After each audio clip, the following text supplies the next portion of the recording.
Stage 4 మోకాళ్ల అరుగుదలకి నొప్పి లేకుండా కీళ్ల మార్పిడి ఆపరేషన్ చేయబడును. Doctor Ramesh Gajula, endoscopic spine ortho surgeon and pain physician, పెనిషియా spine pain ortho and sleep centre, Uppal, Hyderabad. తునిలో సంచలనంగా మారినటువంటి ఘటన, అలాగే మైనర్ బాలికపై అలాగే 65 సంవత్సరాలకు సంబంధించినటువంటి వృద్ధుడు ఆ ఘాతకాన్ని కొడిగట్టిన ఘటన అయితే సంచలనంగా మారింది. ఈ నేపథ్యంలో ఈ కేసు అయితే మరో మలుపు తిరిగినటువంటి పరిస్థితి ఉంది. ఎవరైతే ఈ విధంగా పాల్పడినటువంటి వ్యక్తి ఎవరైతే ఉన్నారో అతనైతే ఈ చెరువులో పడి ఆ బలవత్ మరణానికి పాల్పడినటువంటి పరిస్థితి ఉంది. అలాగే ప్రస్తుతం పెద్దాపురం డిఎస్పీ శ్రీహరిరాజు గారు ఉన్నారు. ఘటన ఏ విధంగా జరిగింది, ఈ కేసుపై ఏ విధంగా ముందు కేసు నమోదు చేసి ఏ విధంగా దర్యాప్తు చేస్తున్నారు, అసలు ఎన్ని గంటల ప్రాంతంలో ఈ ఘటన జరిగిందో మరిన్ని విషయాలు తెలుసుకునే ప్రయత్నం చేద్దాం. సార్ చెప్పండి, ఈ ఘటన ఎలా జరిగింది? నిన్న 24 గంటల ముందు ఇంకా అతను అయితే అదుపులో తీసుకున్నట్టుగా తెలుస్తుంది. మొత్తం కేసు అయితే పక్కన జరుగుతుంది. ఈ క్రమంలో ఏ విధంగా జరిగింది సార్? నిన్న సాయంకాలం మీ అందరికీ తెలిసిందే, తుల్లో పత్రికా సమావేశం పెట్టి ఈ అరెస్ట్ వివరాలు ప్రకటించడం జరిగింది. ఈ అరెస్ట్ వివరాలు ప్రకటించిన తర్వాత రికార్డ్ అంతా కంప్లీట్ చేసిన తర్వాత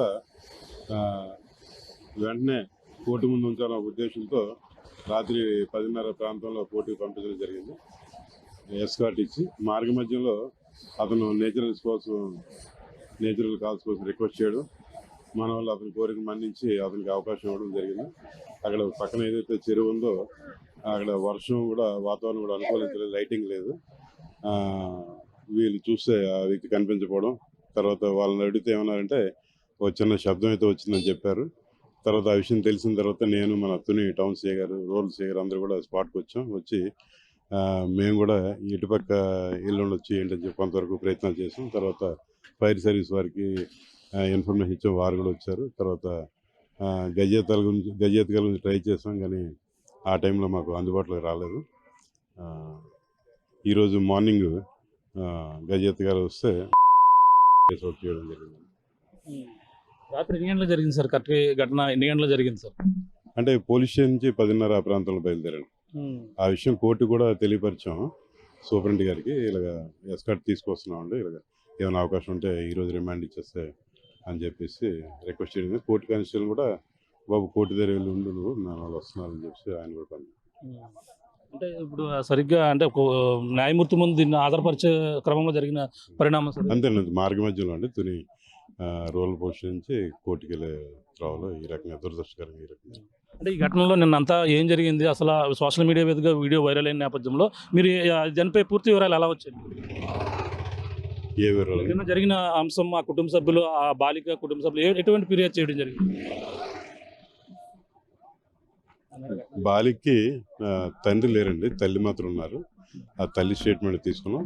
అలాగే స్కూల్లోని టీచర్స్, తర్వాత ఇన్ఛార్జ్ ప్రిన్సిపల్ గారు, వాళ్ళందరూ తీసుకున్నాం. అక్కడ అలాగే ఎక్కడైతే అత్యాచారం జరిగిందంటున్నారో ఆ తోట దగ్గర కూడా ఆ తోట కౌలుదారు ఎవరైతే ఉన్నారో ఆయన స్టేట్మెంట్ తీసుకున్నాం. ఆయన ఇష్యూ జరిగినప్పుడు ఆ కౌలుదారు అడిగింది, కానీ ఇంకో ఇద్దరు అక్కడ స్థానికులు కూడా వచ్చినట్టు తెలిసింది, వాళ్ళని కూడా మేము విచారించడం జరిగింది. హాస్టల్ వారిని కూడా విచారణ లెటర్ కూడా వాళ్ళ పర్మిషన్ తీసుకుని వెళ్ళారన్నట్టుగా ఇటువంటి ఎంక్వైరీలు ఏమైనా? పర్మిషన్ తీసుకోవడం కరెక్ట్ అండి.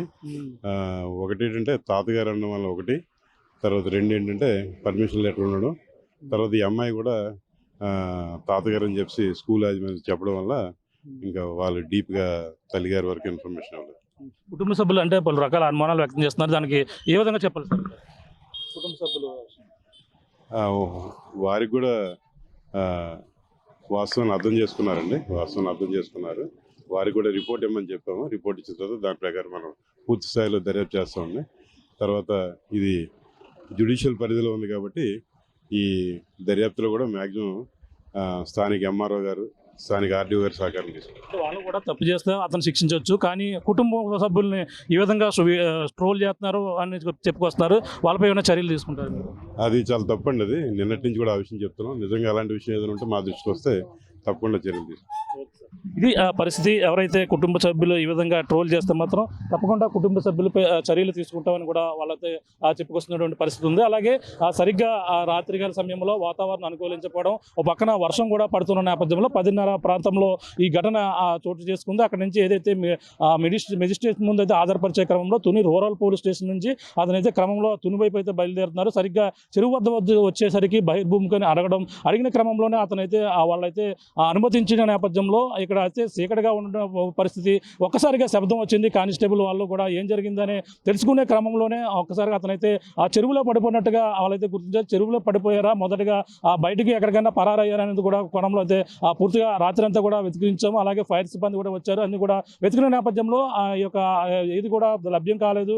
రాత్రి అనుకూల వాతావరణం లేకపోవడంతో ఉదయం మళ్ళీ గాలింపు చర్యలు చేపట్టిన నేపథ్యంలో ఇక్కడ చెరువులోనే తన యొక్క మృతదేహం అయితే లభ్యమైందని కూడా పోలీసులు చెప్పుకొస్తున్నారు. ఈ ఘటనపై నిన్న నుంచి కూడా చూసాం. మొత్తం అందరూ కూడా కుటుంబ సభ్యులు, బాలిక కుటుంబ సభ్యుల వెర్షన్ అన్ని కూడా తీసుకుని ఎవరైతే వీడియో రికార్డ్ చేశారో ఆ వీడియో చేసినటువంటి రైతు యొక్క వెర్షన్ కూడా తీసుకున్నాం. అన్ని కూడా పూర్తిగా విచారణ చేపట్టి నిన్న సాయంకాల సమయంలో కేసు నమోదు చేసి అలాగే ఈ యొక్క మెజిస్ట్రేషన్ ముందు ఆధారపరిచే క్రమంలో రాత్రికాల సమయంలో ఈ ఘటన జరిగినట్టుగా కూడా పెద్దాపురం డిఎస్పీ ఎవరైతే శ్రీహరిరాజు చెప్తున్నారో ఈ విధంగా ఆ కుటుంబ సభ్యులపై ఈ విధంగా ట్రోల్ చేసిన వారిపై కూడా కఠిన చర్యలు కూడా తీసుకుంటాం. ఆ తప్పు చేస్తే తప్పు వాళ్ళు కూడా అదే చెప్పుకొస్తున్నారు. తప్పు చేస్తే అతను చేసిన తప్పే. అలాగే మొత్తం దీన్ని అయితే కుటుంబ సభ్యులందరూ కూడా ఫోటోలు పెట్టి ఈ విధంగా వైరల్ చేయడం కూడా సరైనది కాదని కూడా వాళ్ళైతే ఒక పక్కన కుటుంబ సభ్యులు కోడలు ఎవరైతేనో కోడలు అయితే ఆవేదన వ్యక్తం చేస్తుంది. మరో పక్కన దీనిపై కూడా పోలీసుల్ని అడిగిన నేపథ్యంలో ఈ విధంగా ట్రోల్ చేసిన వారిపై కూడా కఠిన చర్యలు తీసుకుంటామని కూడా చెప్పుకొస్తున్నారు. మరి చూడాలి ఈ ఘటన ప్రస్తుతం ఈ యొక్క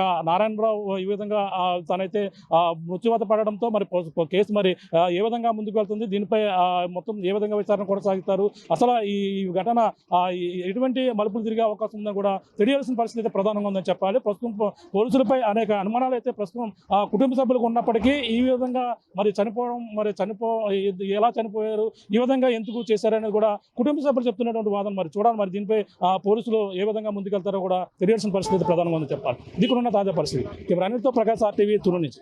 తెలుగులో ఫాస్టెస్ట్ న్యూస్ ఇప్పుడు కొత్త అవతారంలో 5 సెకండ్లోనే పూర్తి వార్తా సమాచారం మీ చేతిలో. సోషల్ మీడియా ట్రెండ్స్ మీ కళ్ళ ముందుకే live TV and voice search ఆప్షన్స్తో ఇప్పుడే డౌన్లోడ్ చేయండి. యాప్ లింక్ డిస్క్రిప్షన్లో ఉంది.